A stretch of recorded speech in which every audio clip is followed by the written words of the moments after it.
Hello mga kasari, magandang tanghali sa lahat.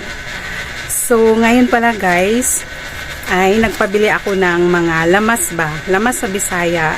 So i-share ko sa inyo, ipakita ko sa inyo kung magkano na yung mga sibuyas, bawang, kamatis, and then nagpabili ako ng mantika sa asawa ko.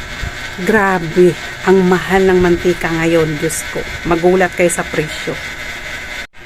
So ito siya, ito yung pinabili ko dito. Ito yung pinabili ko kay George, yung nagtitinda sa amin ng isda, yung naglalako, and then pupunta siya na mamalingki kasi siya everyday.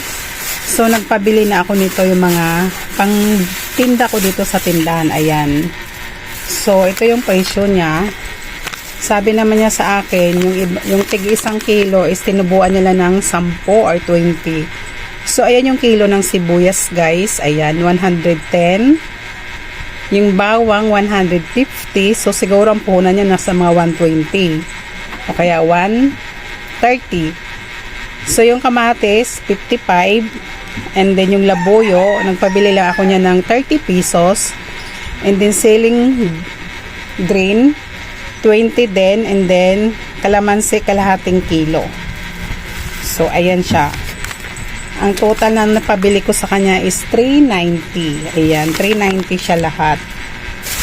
So, tignan natin kung maganda ba yung pinabili ko dun sa naglalako sa amin ng isda. Ayan. So, buksan ko muna siya isa-isa para hindi ako mahirapan. Dahil yung kamay ko is nakahawak ng cellphone yung isa. Wait. Ayan, unahin natin yung kamatis. Yung kamatis is 55 ang kilo. So maganda siya. Sabi ko kasi sa kanya, wag siyang bumili masyado ng hinog. Kasi nga, pangbinta nga naman dito sa tindahan. Mga ganyan kasi guys, mabinta yan. Hinahanap pa rin ang customer natin. Kamatis, bawang, sibuyas, ayan, saka luya. So, ito siya. Hindi ko nabilang kung ilang piraso. Ayan. 55. Siguro pwede natin ibenta ng 2 kaya 3. Depende kung ilang piraso. Meron din siyang masyadong maliit. Ayan, oh. Ayan, maliit. Ito naman yung bawang. 150. So, bilangin ko na lang siya, no, kung ilan yung laman ng 1 kilo. Kasi ang bintahan ko nito is 1 buo. Mahirap naman magbenta nito ng tingi-tingi. Meron akong pangbenta ng bawang is yung may dumadaan sa akin naglalako, yung piso-piso. Pero yung iba kasi guys, ang hinahanap is yung ganito, yung buo.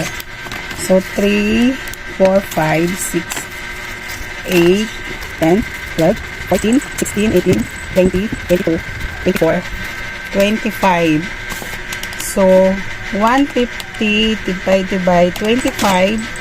So, pumapatak siyang size ang puhunan. Ayan, size. So, pwede natin siyang ibenta ng 8. Ayan. Ganun lang. Kung di siya 8, 9 yan. So, hindi mo naman siya pwede ibentang 7 piso lang sa'yo. Kasi hindi naman mabibili to agad. So, yan siya. Ganun ako magpresyo sa mga lamas. Ito namang sibuyas, ayan. Ang sibuyas, ito namang sibuyas is 110 ang kilo. Ayan, maganda yung sibuyas niya. Ayan, no. Ayan siya, maganda. Sabi ko kasi, piliin niya yung mga matigas pa yung dito. Ayan, yung dito. So, pwede nating ibenta ng 4 o kaya 3 isa. Ayan.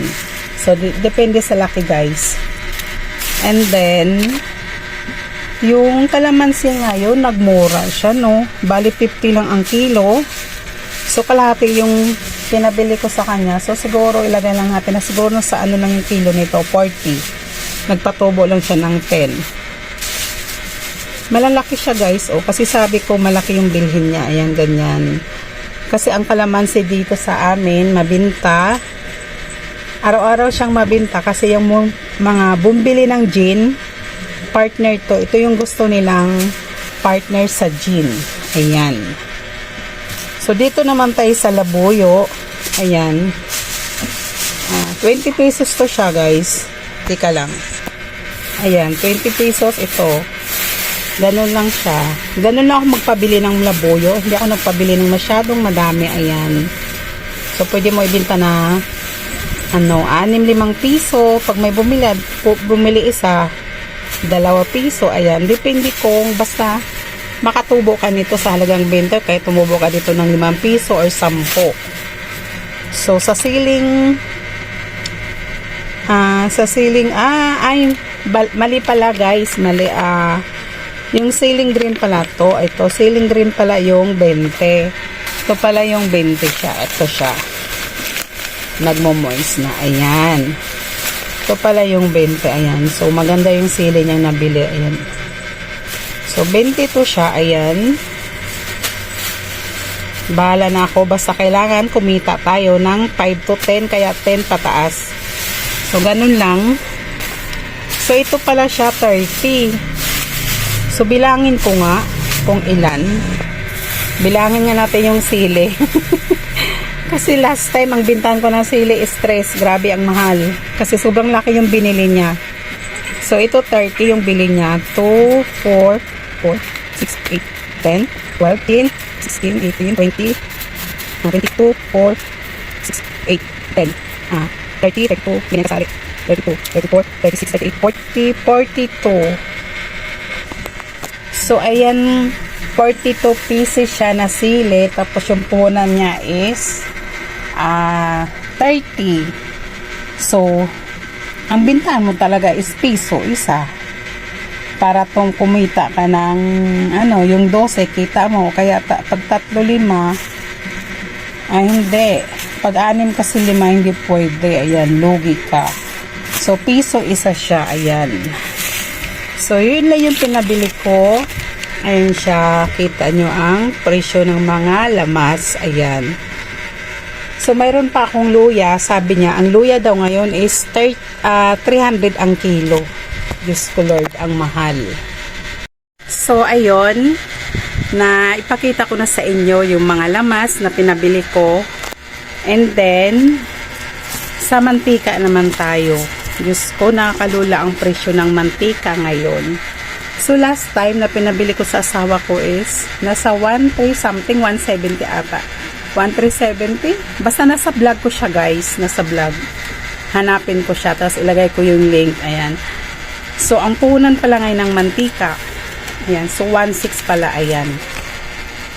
Ayan. Ngayon yan siya ha. 9.11. Ayan. Ngayon siya. So, ang nagagawa kasi namin yan, 1 galon yan siya.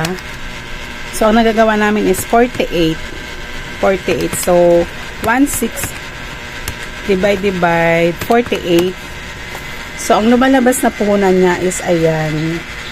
Baliktad ko ngayon camera guys para makita nyo. So, ayan siya. Ayan yung puhunan ngayon ng mantika. Ayan. So, ang binibili kasi namin is yung 1 galon. Tapos, ang laman nun, pag nagawa na siya, yung lagayan ng gin is 48 pieces. So, 1.6 divided by 48. So, ayan po patak na puhunan niya. 33.33. So, gumagastos pa kami ng bote and then yung takip. So, ang bintahan na namin yan is 40. So, kaya pala mabilis maubos yung mantika namin. Pag may budget naman kayo, pwede na tayong bumili ng mantika. Kasi sabi doon sa binilhan, sabi sa asawa ko, magtataas pa daw siya. Baka nga daw aabot pa ng 2K 1 galon. So baka aabot ng ganun kamahal. So ngayon 1.6 ang puhunan, sobrang mahal na nga nun, di ba? Grabe ang mahal ng puhunan ng mantika. Kaya ngayong asawa ko guys, naglinis ng mga buti ng gin sa taas. Kasi nga, di ba kami nag-refill, yung mga buti ng gin kami nililinis namin kasi hindi na kami bumili ng malinis. Dati bumili kami, 2 yung bili namin. So, hindi naman masyadong malinis yung mga binibenta sa amin. Nililinis ulit ang asawa ko. So, ginagawa namin, ang binibili lang namin yung mga hindi malinis, binibili namin piso. So, kami na lang maglinis kasi ginagawa dati, 2 ang bili namin, hindi pa rin malinis. Ayan. So, siyempre, ginagamit niya ng tao, ginagamit namin. Minsan, pag naubusan kami ng mantika, dyan din kami kumukuha sa tindahan. So, kailangang malinis na malinis, diba? So, yun na nga guys, sobrang mahal ng mantika. Kung may budget lang, pwede na tayo mag-stock ng mantika. Grabe, sobrang mahal ng mantika. So, ayun lang guys, pa-share na lang ng video ko and then pa-hit na notification bell para updated kayo sa i-upload kong video dito sa aking tindahan. So, ayun lang, bye-bye!